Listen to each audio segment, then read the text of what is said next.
Good morning, crypto questions, answers, and news. Are we in a bear market? Is it all over? What do you think, Curtis? Well, that's like asking, is Bitcoin dead, right? We've heard that a million times. I think there's been several stories over the last, I couldn't tell you how many years. Is Bitcoin dead? Not at all. I don't think we're even close, Jeff. I tend to side with you as well, Curtis. I mean, look at all the great news we're seeing. We've got El Salvador kicked off the legal tender. Ukraine is hot on the heels. We have less Bitcoin on the exchanges. There's lots going on, right? And let's talk a little bit about that in the non-event of Cardano smart contracts coming in, as well as where we're going to go from here. So Bitcoin. Let's talk about it. So Michael Saylor and Grayscale purchased another 5,000 Bitcoin. Yeah, I think that cumulatively they've made about $2 billion, kind of their own way of dollar cost averaging in. And recently, as far as the last dip goes, they bought another, I think, 5,000 Bitcoin. So that's definitely a bullish sign for the market. You pair that up with the exchange reserves being lower than they've been since November of 2020, which was right before the beginning of the last bull run. And we seem to have bottomed out in this particular cycle. So, and then there's a pretty nice pattern that's formed against the US dollar for Bitcoin. So I think that Bitcoin looks really good. I think that what you see happening right now, though, is the Bitcoin dominance has distributed a little bit, and a lot of your altcoins are really gaining steam. But I think Bitcoin again is going to be good for the rest of the year for sure. And I think that I still hold pretty firm on that $100,000 target. I think we're going to see a supply shock here in the very near future. Yeah, absolutely. I agree with you. Great and exciting things happening. I think we're going to head into our crypto fall is going to be it's going to set some new records and turn some heads. And I think we're going to see a lot of people paying attention to what's going on in the crypto space. This could be one of the big events that's going to bring a new wave of people into the crypto space. And it's the new wave of people and the new money that's going to drive the market, right? It's like the feeding frenzy for the sharks and piranhas.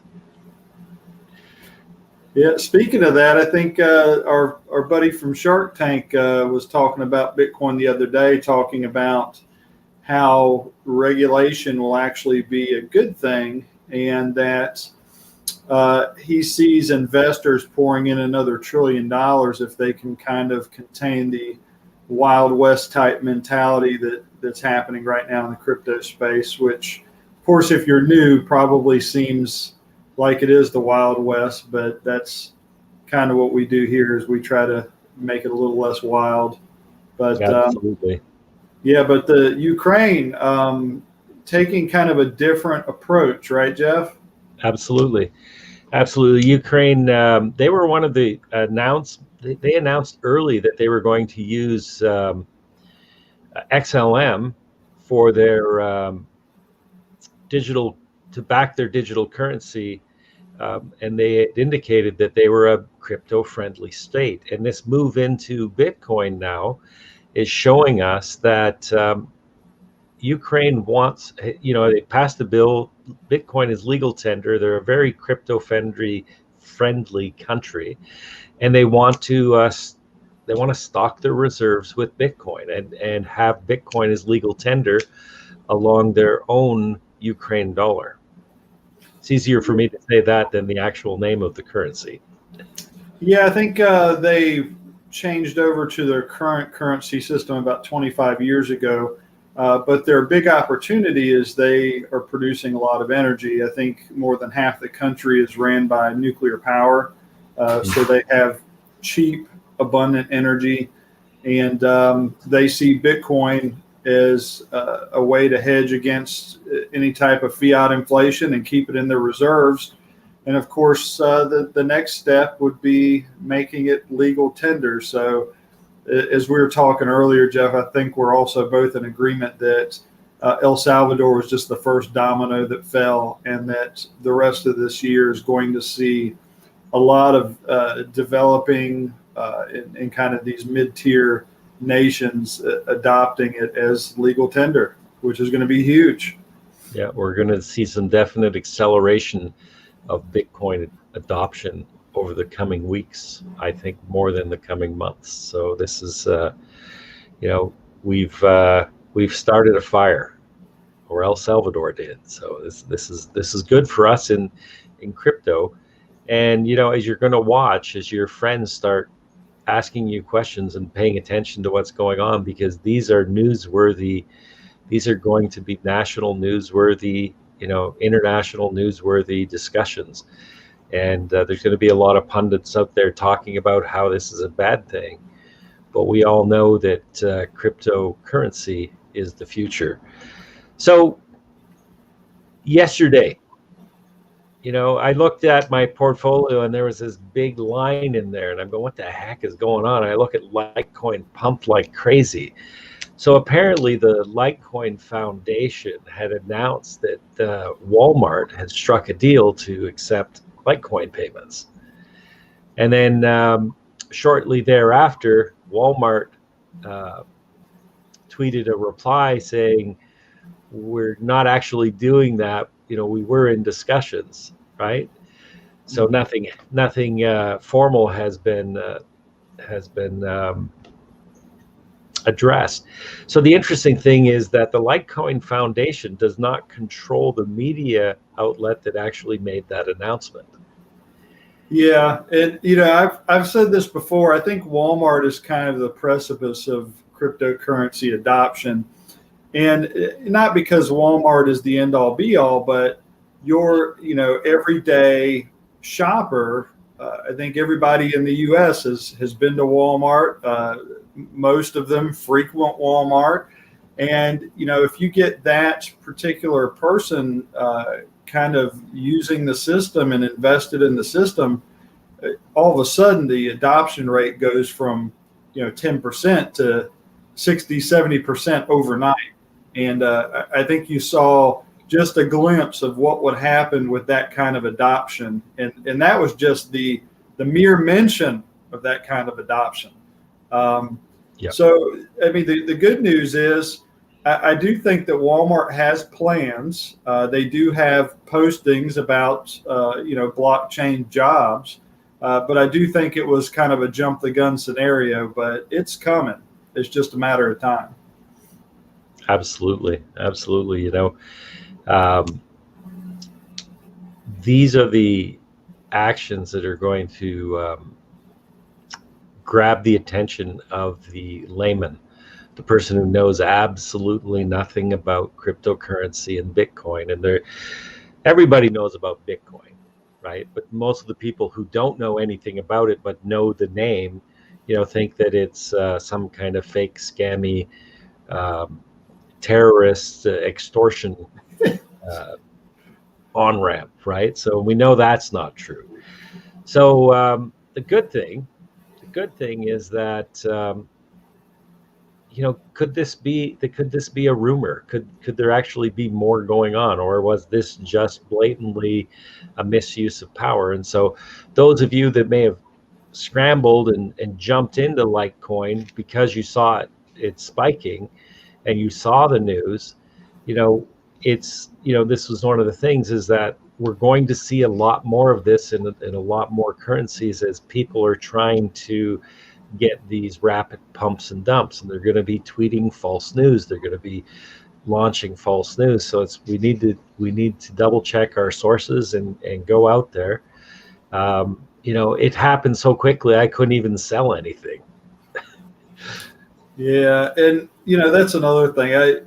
unless you're a very experienced swing trader and have been doing crypto for a while, again, this is not financial advice, but I think it would be in everyone's best interest to kind of either dollar cost average in, because people that got in on the Litecoin news, a lot of them probably got wrecked, right? If they bought in the 220 range. And it's just the sort of thing that happens. I saw it happen with Dogecoin and Elon Musk on Saturday Night Live. Everybody jumped in on the news, and buy the rumor, sell the news, right? And a lot of people bought the news, and it hurts. And the big thing is that people are jumping in without a plan, and so so Bitcoin peaked at $230 yesterday and then immediately plummeted back down to the mid 170s.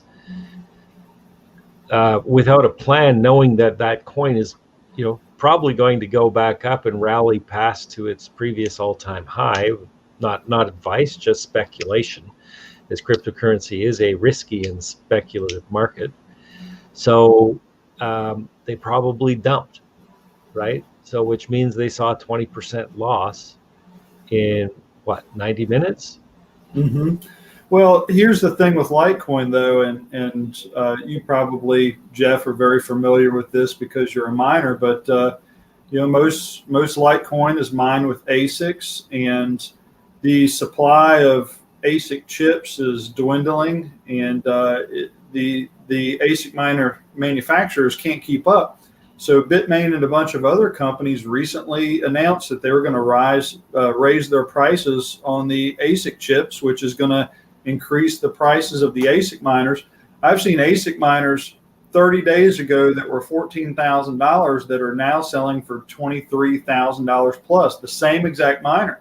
So, in a cyclical kind of economic model where people buy these ASIC miners and they try to get a return on their investment, they're not going to sell it for a return that's going to be longer than a year or two. So naturally, this kind of increase in the equipment prices is going to raise the price of the cryptocurrencies that are proof of work and being mined with ASICs. So that, and another thing for Litecoin is this, this distribution of the ATMs that are Bitcoin, Ethereum, and Litecoin. And Litecoin is the one that most people have not heard of unless you're kind of a crypto relic, right? Exactly. Definitely some exciting moves going on. The ASIC market is following what the GPU market did, right? GPUs selling for $600 in December, and then in January jumping up to $900 and then peaking out around $1,600 or $1,700 in the heat of the market. And that's when people ask me, like, how do I get into GPU mining? I say, well, you put your money directly into the crypto and you wait for an opportunity to come back, because I don't think at an $1,800, $2,000 per GPU entry to get some decent return, you're talking about having a 6 to 8 card rig, and which means you're putting in, anywhere from $6,000 to $12,000 in GPUs. Then you got to figure out how to set it up and get it going, right? Yeah, and then you got to worry about how long do you actually have to mine Ethereum? Exactly, right? Right.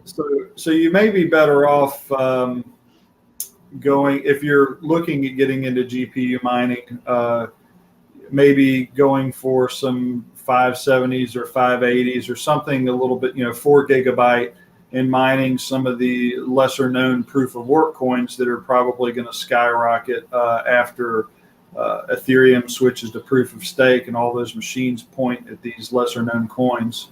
Exactly. And, it's like we're seeing that, there is a lot of opportunities out there. And I know we all thought when the Ethereum DAG got above 4 gig that the 4 gig cards were dead. But here, most people who had those cards that were all very well paid for, and the ROI was a long time ago, they were able to repurpose them into these projects that were almost or as profitable as mining Ethereum. So exciting Absolutely. stuff.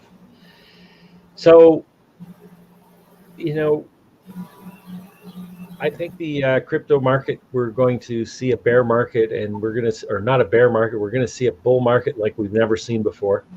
I think we're going to see some moves coming up ahead. We may see more of this movement. I think, you know, the fear and greed index went from almost 80 down to 30 today.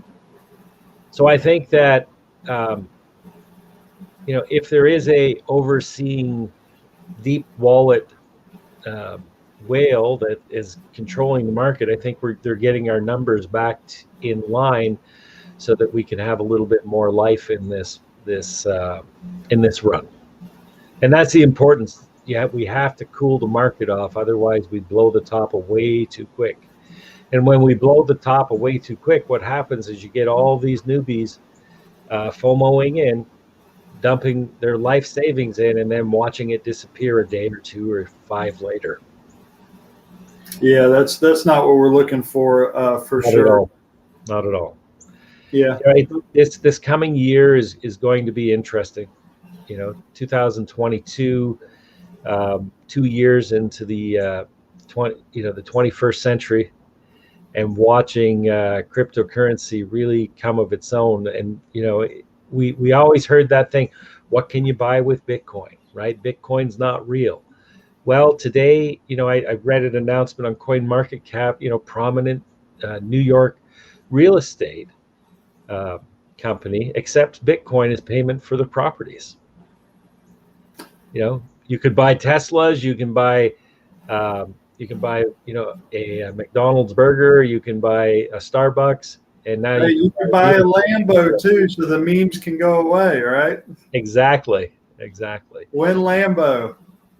So, you know, there's some real wild predictions by some big financial houses on Bitcoin and Ethereum, you know, like a $1 million Bitcoin. And, you know, we're seeing, you know, talk about a $35,000 Ethereum, you know, and I think the $35,000 Ethereum is closer than a 30, you know, than a $1 million Bitcoin. $1 million Bitcoin, yeah, 3 to 5, you know, 5 to 10 years out, we'll definitely see numbers in those. And that, yes, the guy who bought the burger at McDonald's will be, you know, wondering why he spent $100,000 on a burger. Yeah, you know, bringing that to the focus to Ethereum, though, I do think that, you know, Ethereum will grow, but I also think that because of the network congestion, the high gas fees, I think that a lot of the, you know, third, fourth, and fifth generation blockchains are definitely going to steal a lot of the market share as the DeFi sector grows. You know, we've seen Solana come out of nowhere. You know, Cardano's got their smart contracts. You know, honestly, I don't know that it was everything that it was cracked up to be. I'm hearing a lot of very mixed reviews on the actual contracts, and even some conflicting items, and I'll have to dig more into it. But it seems that the smart contracts are not. There's only so many of them that can fit in a particular block. So, you know, I don't know that the smart contracts have the speed that they were looking for. And I've even heard some people say that they are useless. Now, I don't want to spread FUD. I'm not absolutely sure about this. This is kind of new news to me. But we haven't seen much in the way of price action either with Cardano since the smart contract release. Yeah, we've seen a little, you know, I noticed a pump up of about 10%, and then it, you know, settled back down. Mm-hmm.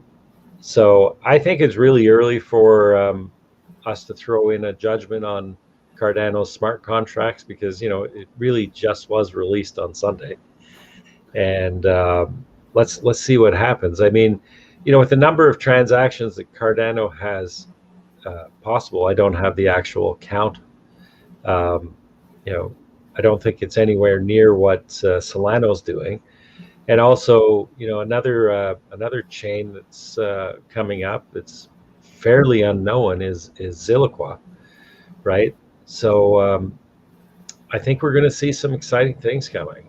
Well, since you brought those up, I have to bring up one of my new favorites, Cadena. Yes. So now I'm a huge proof of work fan because of the decentralization aspect, and of course, proof of stake just kind of drives us into a similar financial system that we have now. And so there is a doctor named Stuart Haber who is referenced and cited at least 3 different times by Satoshi Nakamoto in the Bitcoin white paper. Well, he is the cryptography expert at Cadena. And what I've learned about Cadena is, I think as of right now, they are able to process, I think, 600,000 transactions per second. But what makes it interesting is as the network grows, so does the scalability and so does the TPS. And it also already allows smart contracts. They're already building NFTs on this thing. And it was created by 2 former executives of JP Morgan Chase. So it looks to be very promising. Gold shell ASIC miner manufacturers are producing the ASICs for this thing, and it's already producing really good returns on the ASIC miners. I'm really, really bullish on this one. So excellent. Cadena, and the sign is KAD, and you can go check KDA. KDA. Yes, KDA. KDA, yeah. Sorry. And KDA, you can find the information on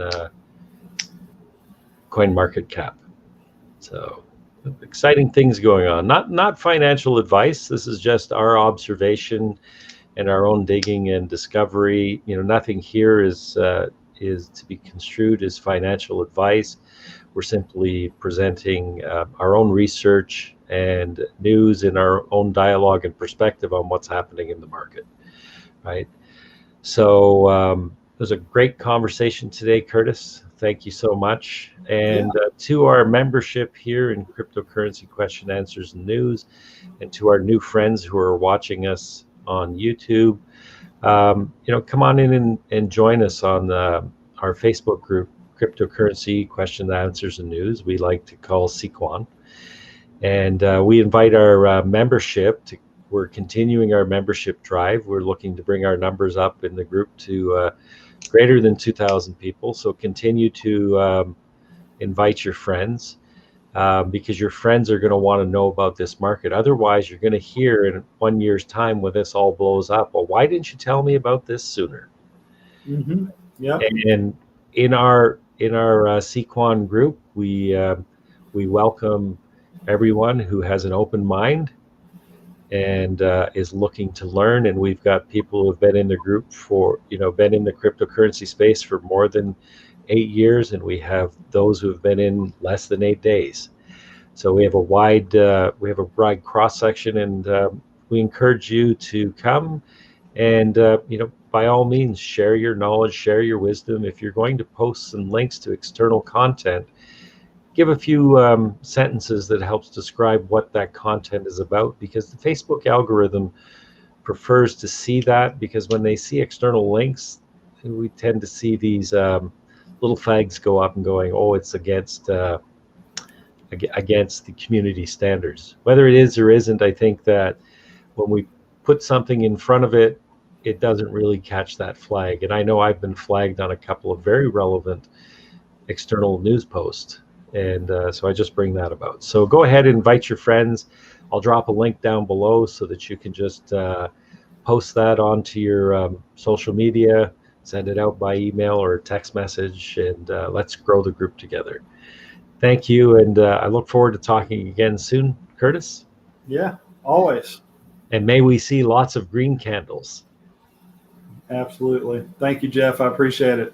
All right. Thank you. Have a great week, everyone. We'll talk with you online. Bye for now. Have a good one.